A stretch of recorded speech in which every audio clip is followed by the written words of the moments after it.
All right, guys, what's up? It's Grant here, but more importantly, I got Stone Shew back in action, big time conversation today. He's outside for sure, man. So we got a lot to talk about. I think I seen you in that intro right there. Great stuff over there at the summit, and like I was just telling you offline, man, you're looking good. You're staying sharp. You're focused. How you staying so dialed in, Stone? There we go. First Form energy drinks. Nah, passion and purpose, brother. It's all about gutters. We're invested. Been in this shit since 20 years, really 18 years old. So starting year 5 this year. And we just got a different type of momentum, a different type of camaraderie going on. We got some people that are bought in, that we've brought in, that can really just make shit happen like I was able to in the past few years. And then with the acquisitions and merging of the other companies, it's made the momentum a lot more steady, a lot more easier to maintain. Let's talk about, you're doing 2 different things. I'm going to focus on the gutters, but I know the just the health and fitness. Yep, the Alliance Factory is another major thing that's going on. So you got yourself into all kinds of stuff right now. And is it gutters first right now, or is it? Yeah, so I got a twin brother. He's operator on the gym stuff. So that was really more so an opportunity for him more than me. I just happened to be in that position that God laid it on the table, and I knew that it was a calling for us both. So I pulled the trigger on that. But neither here nor there, brother. We're locked in on gutters. It's gutters. Yeah. So where did you expand to? You're currently in Tulsa, and now you're up in Wichita and everywhere in between, or what? Yeah, basically I-35 to the interstate, whatever that is between the what's that turnpike? Kilpatrick. Yeah. Okay. So basically, from you got Wichita up top, you got OKC right here, and you got Tulsa right here, kind of just an L right in the middle of the Bible Belt. We acquired and merged in OKC about 2 months ago, and then about 2 months ago, we also opened up brick and mortar here in Wichita. Chasing a storm, figured it's only 2 hours away. We might as well set up shop over there and turn and burn as much as we can. I'm pretty confident that the work that we have here in Wichita, which is where I'm at, I'm actually standing in a softball baseball complex parking lot to hit this. I've been canvassing all day. I'm talking roofers. You just walk into the office and be like, hey, I'm a gutter guy, I got 4 crews here, what do you need? And they're like, oh shit, we've got 100 jobs ready to go. I'm just like, let's get it. So, just bouncing around, checking on crews, running materials, pulling work orders. I mean, fucking everything. What is that first big hurdle that you hit, coming out of that first A&M, and you started to put your funds together? You were public about some of that. But what was that first big, like, oh shit moment? This is real. You don't see it until you get hit by it. Yeah, bro. Shit, man. By the grace of God, hell, it's still, I'm not even gonna lie, there's been a couple nights in the last month where I'm like, okay, well, maybe I bit off more than I can chew. Maybe I might need to dim it down a little bit and perfect a couple more things before we try to hit scale. But with how much of a mover and a shaker I am, I think that the humbling experiences allows me to kind of take a step back, double down on myself, and really figure out, okay, what am I trying to do here? What kind of moves do I have to make in order to not put ourselves in a bad position? And the biggest thing really was just that capital reserve, man. It's not there yet. As a company that's only been in business for 5 years, for just a small town guy, I mean, I can flex as much as I want, but the capital's not there. And so in order to be able to get to where we are now, it's taken some creative financing and some sacrificing from the main bread and butter back in Tulsa. But all that to say is, like, with that acquisition and merging OKC, that creative financing deal helped a lot, but it was more than I guess accounted for because of the condition the business was in. I thought, okay, hey, here's a creative financing deal. We're going to go in with zero money out of pocket, and then assuming the AR and the AP, and then assuming all the other stuff with it, it really, really took a real big hit, and I wasn't expecting any of that. I really just looked at it as like, okay, it's top line revenue added without any expense up front, but I sure lost my mind on that one. But we're pulling out of it. It's allowed me the growth that I've had just in this short amount of time in the last 2 months. It's allowed me to get real crafty with how I outsource my resources by searching for bankers, establishing relationships with bankers to get LOCs, and just being able to be funded has really helped a ton. And it's allowed me to kind of become less emotionally attached to the business itself, knowing, okay, well, I'm not sacrificing my money. I'm sacrificing the banking's money, but it also takes the pressure off of me and allows me to focus on, okay, what actually drives growth? What can we do to maintain this, and essentially ride on somebody else's debt? It's put things into perspective to allow me to realize, okay, good debt and bad debt. What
does that look like? Okay. So you're running how many crews up there in Wichita right now? 4? 4, yeah. And how many guys you got back home? Or you got them all up there right now for the storm? 4 in Tulsa and 4 in OKC, so 2-man crews in each location. How do these guys feel about all the different components? Obviously, we'll call it the South and the North. The South, you already owned. You had to head up that crew daily. You're still a young guy. You get after it. You get out there and do what needs to be done, all of it. What's that look like up north, though? How are they feeling about any of the procedures and the plays that you're bringing? Right now, it's a little sloppy. When you guys are busy as crap at work too, right? So it's like, the work's clean, the scheduling's clean, but everything else is a little sloppy. And at this moment in time, I mean, we're talking December, January, February here, the 3 slowest months of the year, and we're still turning 120, 150K months in one location. So at that point, it doesn't matter if it's sloppy or not. Fucking run it. Exactly. You got to run it. Yeah. Okay. And what are you doing branding wise is now that you have this whole conglomerate, what's that going to look like? I know you got to be thinking about that. Your branding's good, but I think just everything's the next level probably for a guy like you. What are you thinking there? Yeah, I probably need to get in with Mr. Antonello, Dan, chart. Yeah, that I probably should get into that crafty type of branding that those PE companies and stuff like that do, because with what I've got, it's not catchy as far as branding goes, but I do know that it takes one question for everyone, and that's, are your gutters okay? And so it's pretty easy for I definitely like that. And so I'm questioning, like, as you start to have more growth, because that's the plan, right? Do you stick with it, or do you pivot soon before you start to wrap more oncoming vehicles as your company expands? Yeah, I don't know, man. I really like the gutters okay way. Yeah. It's just, I don't know. Are people going to be like, oh, is it Gutters Oklahoma, or is it actually, are your gutters okay?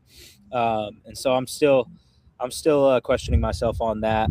I know that it'll pan out one way or another, but Well, I as of think right as you continue to grow and, as we all do, we mature into our marketing knowledge for our particular niche, especially as we grow, right, into other cities and states. You got to market kind of differently in different areas. You market differently to the rural folk than you do to the city, etc. You're going to be able to put more information out about whether that's okay as an yeah, Oklahoma or okay, right?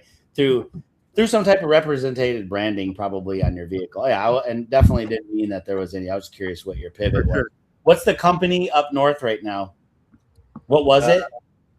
It's just Gutters okay. I mean, Right. it's I mean, when you bought it, it was Wichita. OKC, the OKC one. No, the northern, the Wichita, the So merger. so OKC was the merger. Okay, that's Wichita right. we opened up startup, and so That's right. Okay, yes, the all merger Gutters. was It was all all better. Yeah, kind of nice, bro. I'm not gonna lie. it's all good. Yeah. With what we're trying to do here, realistically, bring in downspout elbow machines, Yep. master coils and stuff like that. I'm confident we can take over the town as far as supply goes, and so I think All Gutters is a pretty baller supply co name. Okay. But also universal to installations too. So I'm kind of back and forth. I'm like, okay, All Gutters or Gutters okay? They're both really fire names. So I like that. What's the atmosphere at Gutters okay right now? Like, as you came into this season, and I know you're really close with all of your employees over there, were they having any reservations, or did they understand how this could, potentially benefit them? It could also benefit if you end up closing it all down one day, right? Yeah, so I actually lost my main guy, my best guy, about 2 weeks ago because of this. Not intentionally, but we packed up and we headed here to it. And I kind of showed him, what was actually going on here. And I was like, hey, brother, look, you've been with me for 4 years now. Let's get you relocated. Let's let you open up shop here in Wichita and run this. Like, this is an opportunity for you to have extreme ownership in what we're doing here. And he was like, oh, I'm all down. He talked to his family. Everything was good. His dad even ended up buying him a machine and a trailer. I told him, yeah, go get it. Like, let's get this shit rolling. And then he bounced. He bounced on me. He ended up not going to Wichita. And so basically I breeded another competitor essentially in Tulsa. But I mean, no harm, no foul. That's still my boy. I told him when he texted me, I said, hey, bro, look, that's the right decision that you made. Bet on yourself every single time. And you should know by now that the passenger door is always open in one of our rides. Exactly. Go and fail first. And if it's something that you don't want to keep doing for yourself, just holler at me, bro. No hard feelings. How easy is it to run a gutter business, Stone Shew?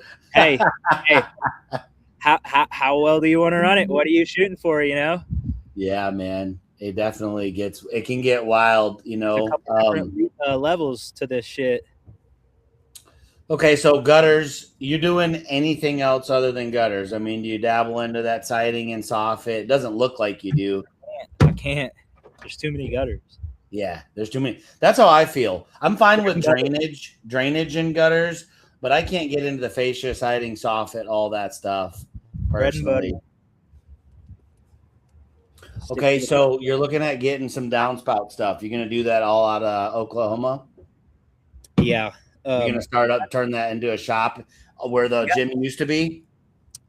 That's actually a great question. So what we're working on right now with some of my banking relationships is that gym is a catastrophe, and the lease is all messed up and the guy's getting boned. So I came in on an asset purchase agreement on all the equipment and basically bought the stream of revenue, not tied to the lease, but I'm going to try to come in. I'm actually Indian Nation, and so I'm going to come in with the Indian Nation, propose an offer to buy the land next to it and the building, which is zoned industrial. And then he can bleep this part out, but I'm going to kick everyone else out, open up the gym full time, and then on the other side of the building, bring in the operations. We'll leave it in. I like leaving stuff in. Yeah. But I mean, we're done. If it's got to be done, it's got to be done. Yep. And so, we're just working on acquiring real estate right now. We've had a couple showings this week, commercial property here in Wichita, residential property here in Wichita to get our guys moved down here, get shop opened up. So this whole expansion thing has really just opened my eyes from a real estate standpoint. Is like, okay, well, worst comes to worst, I buy and hold, and we end up moving out. We've still got income producing assets in the towns next to the colleges and shit like that. Yeah, 100%. Now you're not gonna. Are you thinking you're gonna position yourself in Wichita? That's not even that far away. I mean, what is that? 3-4 hour drive? 2 hours from the crib.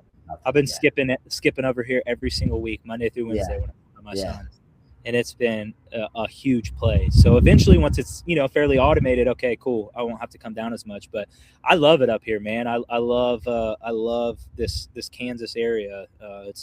There's good people up here, good connections, good community, just more impact, How are you able? I know you're traveling. Are you involving everybody in some type of team meeting right now, or it's too hectic? You're not there yet. I'm curious how you're combining the cultures. I really thrived and loved doing that in multiple locations I ran, getting everybody. Where are you at with that?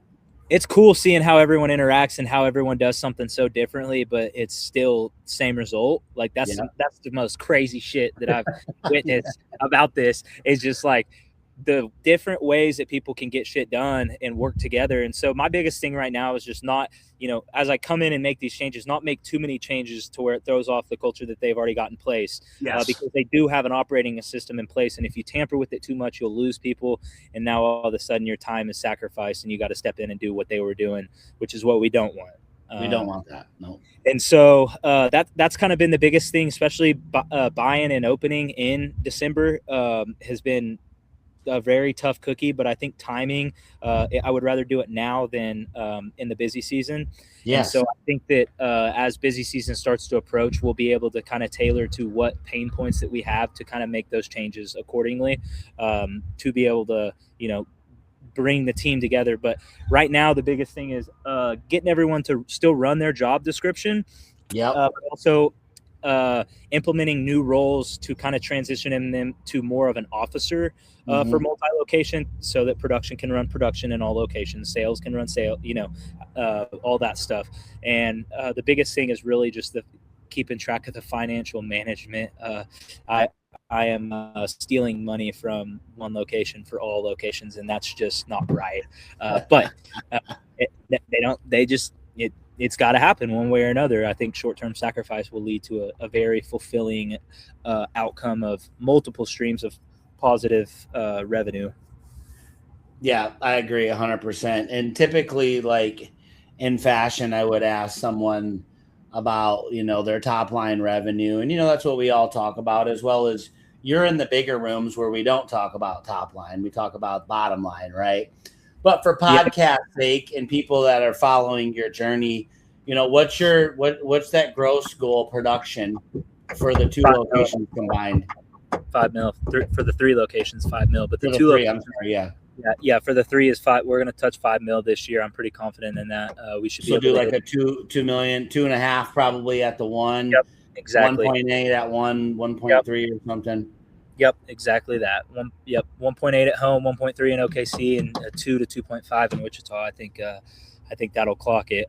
We've taken a pretty big hit right now on the bottom line, just because of having to, hotels, expenses, bullshit here, new hires here, not having efficiency on the crew, little stuff like that. But as we're dialing it in, I think come busy season that it'll start to get better. And I do know that since buying bulk, we've got $150K worth of materials from Spectra in the shop, so that helps out a ton too.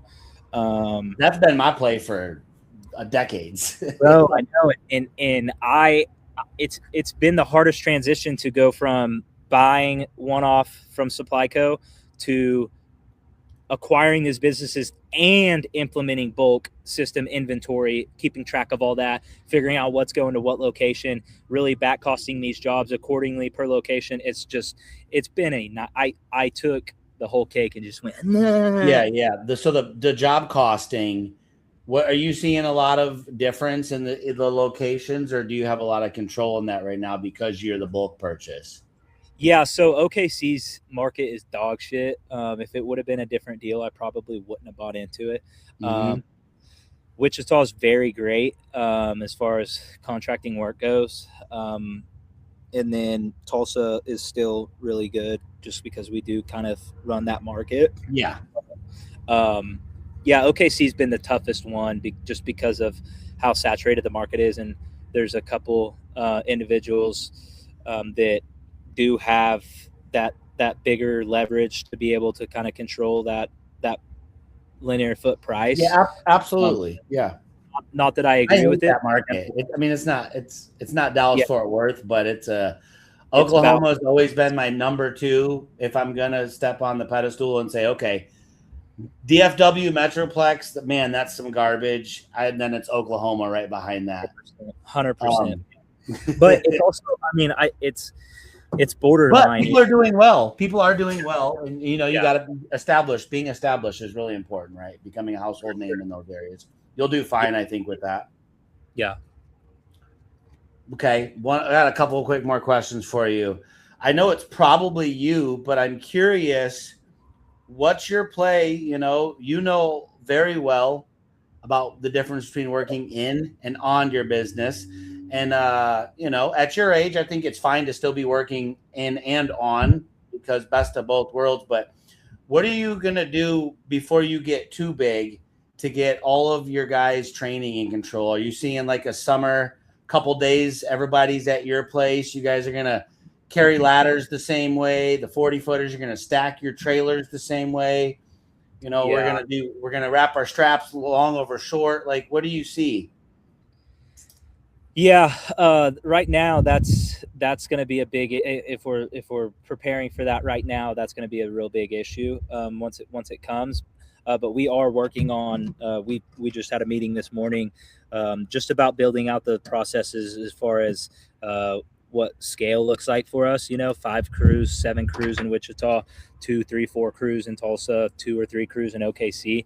We are talking about that now, so we're in preparation of building out our manuals and our processes and stuff like that, because once it comes, man, you got a lot of people relying on you, and then it triples up and you're not ready for it like you thought you were. It can really put a huge damper on your operation. And so that's actually we're gonna be using Loom video documenting process to kind of get all that stuff going. But right now we've got some real freaking rock stars on our team. All of our crews are doubled up with lead installers, so it just makes it easy. You get 2 dogs on a job. It's yeah. Bro, and so it'll make a little bit of an impact splitting those guys up, but I know that we've had the talks and they're ready for it. They're okay with that. Obviously they'll get an increase and stuff like that. So Okay.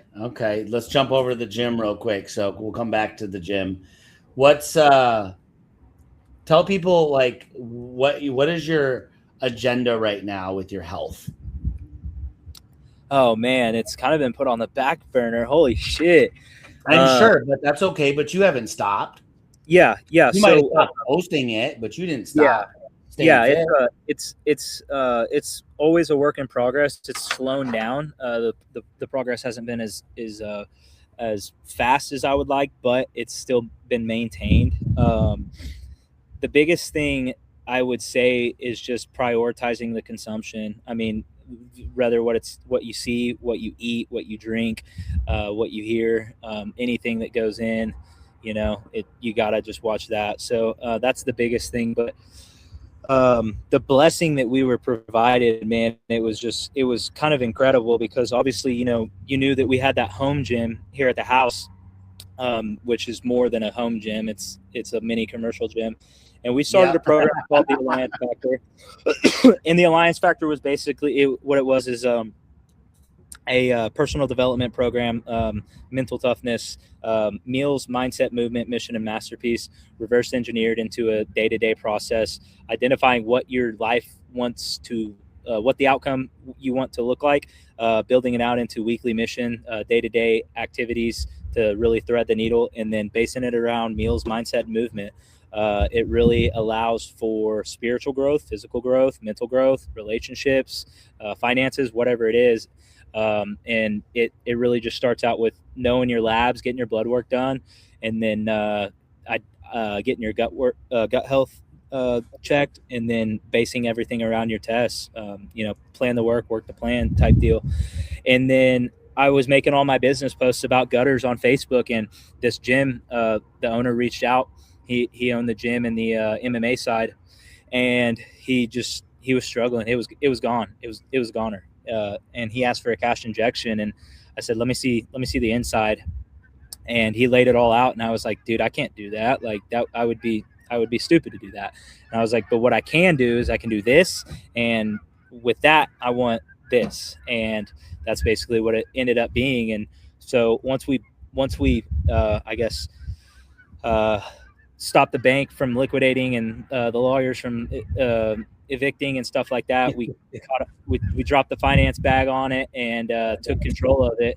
And with the asset purchase agreement, basically it was literally the vehicle that we have been working towards getting, to be able to have a platform to be able to grow the Alliance Factor with. And it was just God's divine timing. My twin brother had some adversity go through. He's been an electrician for the last 6 years, and 4 of them weren't even accounted for. The guy 1099 them, and he didn't have any of his apprenticeship hours and journeyman stuff. So he would have had to do 4 more years of electrical. So he started studying gym launch and Hormozzi's money models and stuff like that for the last 8 months. We were going to try to grow personal training and group training at the house, at the gym. Mm-hmm. And this opportunity came, and I was just like, yeah, I mean, this is it right here. Let's jump on it. So I jumped all over it, took a pretty big deficit with Gutters OK because of it. But I know what's on the other side of it. I know what's to come. Okay, 2 last questions. What's your purpose right now?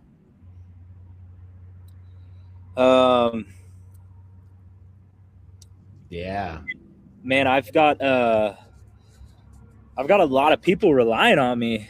And I've got my new baby girl. She's 6 months old. I've got my 4-year-old son who's turning into like a boy, a kid.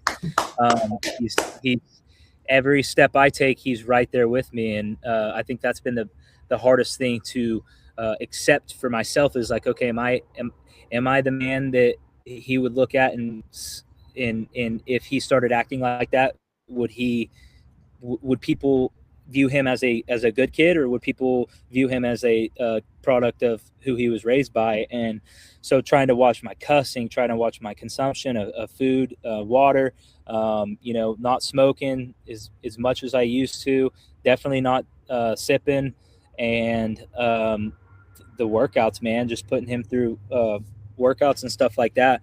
But it's my kids and my work family that depend on me more than I depend on myself. I say all the time, I'll burn the boats and go back to the basics, but I couldn't do that. I've got so many people relying on me that with where I'm trying to go, that this van needs to stay packed and loaded. What kind of legacy you want to leave? Absolutely everlasting. Never forget what Stone was able to do for you, or for him, or for her. Never questioning my I guess my honor and respect. What was Stone able to do for you? How was he able to impact? How was he able to help? I think that's where I find the most fulfillment, is like, hey, Stone, I'm going through this right now. I've been seeing some of the stuff you do. How would you handle it? Well, here's how I would handle it. But how are you doing things now that have put you in a position to be where you are? Okay, well, let's revisit, your last 3 months. Where's your mindset at? Where's your desires at? Where are your actions at? And it's really just that ability. Like, I'm suffering right now. I'm going through it just because of what I've bit off. But I know the abundance that is on the other side of this. If I sacrifice now, I just know that I got a few more years of just straight hardship and adversity of thugging it out. And I know on the other side of that, here pretty soon, there's going to be, a a much larger platform and vehicle for me to be able to really lead with my heart and do what I'm really trying to do in this world. That made me think of one last thing. Like, is there any situation in 2025 or particular, person or entity or situation outside of God or outside of your children that had the biggest impact on you because you're changing as a person? Outside of those two biggest things, I think those are kind of the easy answers. Like, yeah, I mean, I'm a yeah, father. yeah, for sure. I do it for my son. I'm trying to be as Christ-like as possible.